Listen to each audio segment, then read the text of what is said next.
अष्टावक्र गीता 18वां अध्याय भाग 2। जब साधक अपने आप को अकर्ता और अभोक्ता निश्चय कर लेता है, तब उसके चित्त की सभी वृत्तियां क्षीण हो जाती हैं।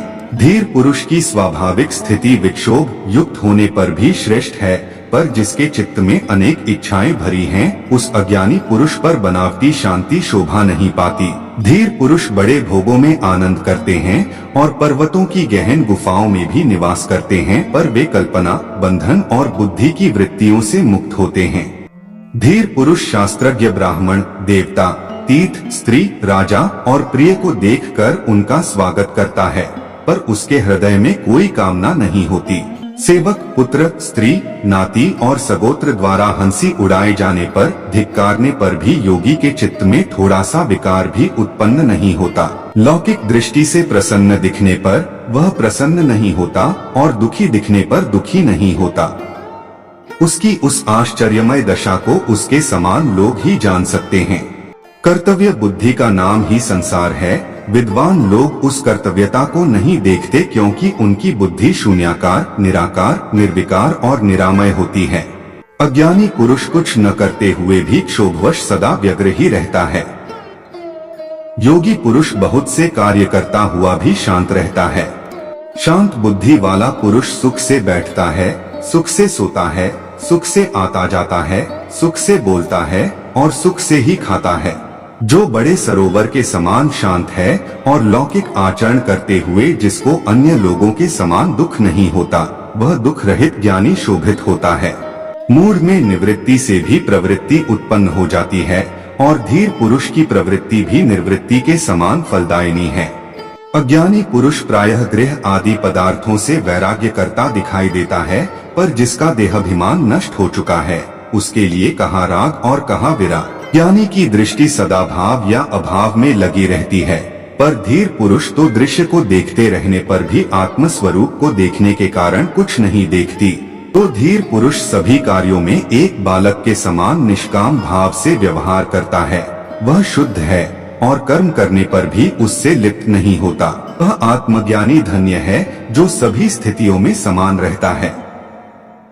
देखते, सुनते, छूते, सूंघते और खाते पीते भी उसका मन कामना रहित होता है। धीर पुरुष सदा आकाश के समान निर्विकल्प रहता है। उसकी दृष्टि में संसार कहाँ और उसकी प्रतीति कहाँ, उसके लिए साध्य क्या और साधन क्या। इस सन्यासी को अपने अखंड स्वरूप में सदा स्वाभाविक रूप से समाधि रहती है। जो पूर्ण स्वानंद स्वरूप है वही विजयी है। बहुत कहने से क्या लाभ। महात्मा पुरुष भोग और मोक्ष दोनों की इच्छा नहीं करता और सदा सर्वत्र राग रहित होता है। महतत्व से लेकर संपूर्ण द्वैत रूप दृश्य जगत नाम मात्र का ही विस्तार है। शुद्ध बोध स्वरूप धीर ने जब उसका भी परित्याग कर दिया, फिर भला उसका क्या कर्तव्य शेष है। यह संपूर्ण दृश्य जगत भ्रम मात्र है, यह कुछ नहीं है।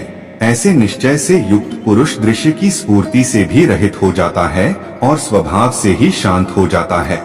जो शुद्ध स्फुरण रूप है, जिसे दृश्य सत्तावान नहीं मालूम पड़ता, उसके लिए विधि क्या, वैराग्य क्या, त्याग क्या और शांति भी क्या। जो अनंत रूप से स्वयं स्फुरित हो रहा है और प्रकृति की पृथक सत्ता को नहीं देखता है, उसके लिए बंधन कहाँ, मोक्ष कहाँ, हर्ष कहाँ और विषाद कहाँ।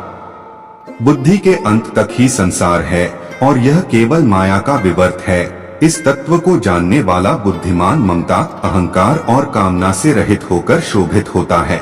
जो मुनि संताप से रहित अपने अविनाशी स्वरूप को जानता है, उसके लिए विद्या कहाँ और विश्व कहाँ अथवा देह कहाँ और मैं मेरा कहाँ। जड़ बुद्धि वाला यदि निरोध आदि कर्मों को छोड़ देता है, तो अगले क्षण बड़े बड़े मनोरथ बनाने और प्रलाप करने लगता है। अज्ञानी तत्व का श्रवण करके भी अपनी मूर्ता का त्याग नहीं करता।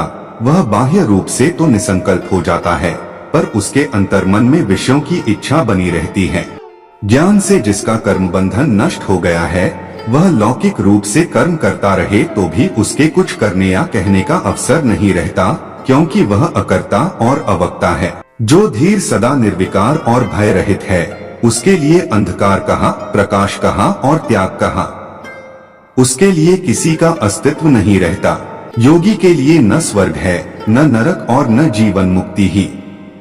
इस संबंध में अधिक कहने से क्या लाभ है, योग की दृष्टि से कुछ भी नहीं है। धीर का चित्त ऐसे शीतल रहता है जैसे वह अमृत से परिपूर्ण हो। वह न लाभ की आशा करता है और न हानि का शोक। धीर पुरुष न संत की स्तुति करता है और न दुष्ट की निंदा। वह सुख दुख में समान स्वयं में तृप्त रहता है। वह अपने लिए कोई भी कर्तव्य नहीं देखता। धीर पुरुष न संसार से द्वेष करता है और न आत्मदर्शन की इच्छा। वह हर्ष और शोक से रहित है।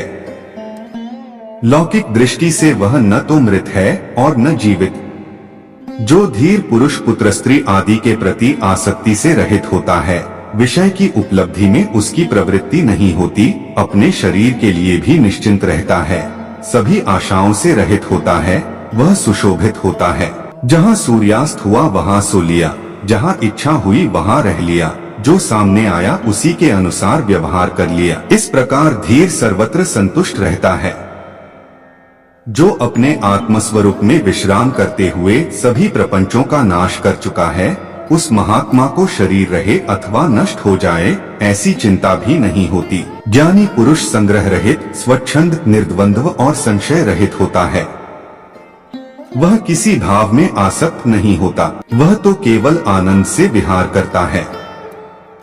धीर पुरुष की हृदय ग्रंथि खुल जाती है, रज और तम नष्ट हो जाते हैं। वह मिट्टी के ढेले, पत्थर और सोने को समान दृष्टि से देखता है। ममता रहित वह सुशोभित होता है। जो इस दृश्य प्रपंच पर ध्यान नहीं देता, आत्म तृप्त है, जिसके हृदय में जरा सी भी कामना नहीं होती, ऐसे मुक्तात्मा की तुलना किसके साथ की जा सकती है। कामनारहित धीर के अतिरिक्त ऐसा और कौन है जो जानते हुए भी न जाने, देखते हुए भी न देखे और बोलते हुए भी न बोले। राजा हो या रंक, जो कामना रहित है वह ही सुशोभित होता है। जिसकी दृश्य वस्तुओं में शुभ और अशुभ बुद्धि समाप्त हो गई है वह निष्काम है। योगी निष्कपट, सरल और चरित्रवान होता है। उसके लिए स्वच्छंदता क्या, संकोच क्या और तत्व विचार भी क्या। जो अपने स्वरूप में विश्राम करके तृप्त है, आशा रहित है, दुख रहित है, वह अपने अंतःकरण में जिस आनंद का अनुभव करता है वह कैसे किसी को बताया जा सकता है। धीर पुरुष पद पद पर तृप्त रहता है। वह सोकर भी नहीं सोता, वह स्वप्न देखकर भी नहीं देखता और जागृत रहने पर भी नहीं जगता। धीर पुरुष चिंतावान होने पर भी चिंतारहित होता है, इंद्रिय युक्त होने पर भी इंद्रिय रहित होता है, बुद्धि युक्त होने पर भी बुद्धि रहित होता है और अहंकार सहित होने पर भी अहंकार रहित होता है। धीर पुरुष न सुखी होता है और न दुखी, न विरक्त होता है और न अनुरक्त। वह न मुमुक्षु है और न मुक्त। वह कुछ नहीं है, कुछ नहीं है। धीर पुरुष विक्षेप में विक्षिप्त नहीं होता, समाधि में समाधिस्थ नहीं होता। उसकी लौकिक जड़ता में वह जड़ नहीं है और पांडित्य में पंडित नहीं है। धीर पुरुष सभी स्थितियों में अपने स्वरूप में स्थित रहता है। कर्तव्य रहित होने से शांत होता है, सदा समान रहता है। तृष्णा रहित होने के कारण वह क्या किया और क्या नहीं, इन बातों का स्मरण नहीं करता। वंदना करने से वह प्रसन्न नहीं होता, निंदा करने से क्रोधित नहीं होता, मृत्यु से उद्वेग नहीं करता और जीवन का अभिनंदन नहीं करता। शांत बुद्धि वाला धीर न तो जनसमूह की ओर दौड़ता है और न वन की ओर। वह जहाँ जिस स्थिति में होता है वहाँ ही समचित्त से आसीन रहता है। अष्टावक्र गीता 19वां अध्याय। राजा जनक कहते हैं, तत्व विज्ञान की चिमटी द्वारा विभिन्न प्रकार के सुझावों रूपी कांटों को मेरे द्वारा हृदय के आंतरिक भागों से निकाला गया। अपनी महिमा में स्थित मेरे लिए क्या धर्म है और क्या काम है, क्या अर्थ है और क्या विवेक है, क्या द्वैत है और क्या अद्वैत है। अपनी महिमा में स्थित मेरे लिए क्या अतीत है और क्या भविष्य है और क्या वर्तमान ही है, क्या देश है और क्या काल है। अपनी महिमा में स्थित मेरे लिए क्या आत्मा है और क्या अनात्मा है, तथा क्या शुभ और क्या अशुभ है, क्या विचार युक्त होना है और क्या निर्विचार होना है। अपनी महिमा में स्थित मेरे लिए क्या स्वप्न है और क्या सुषुप्ति तथा क्या जागरण है और क्या तुरीय अवस्था है अथवा क्या भय ही है। अपनी महिमा में स्थित मेरे लिए क्या दूर है और क्या पास है, तथा क्या बाहर है और क्या भीतर है, क्या स्थूल है और क्या सूक्ष्म है। अपनी महिमा में स्थित मेरे लिए क्या मृत्यु है और क्या जीवन है, तथा क्या लौकिक है और क्या पारलौकिक है, क्या लय है और क्या समाधि है। अपनी आत्मा में नित्य स्थित मेरे लिए जीवन के 3 उद्देश्य निरर्थक हैं। योग पर चर्चा अनावश्यक है और विज्ञान का वर्णन अनावश्यक है। अष्टावक्र गीता 20वां अध्याय।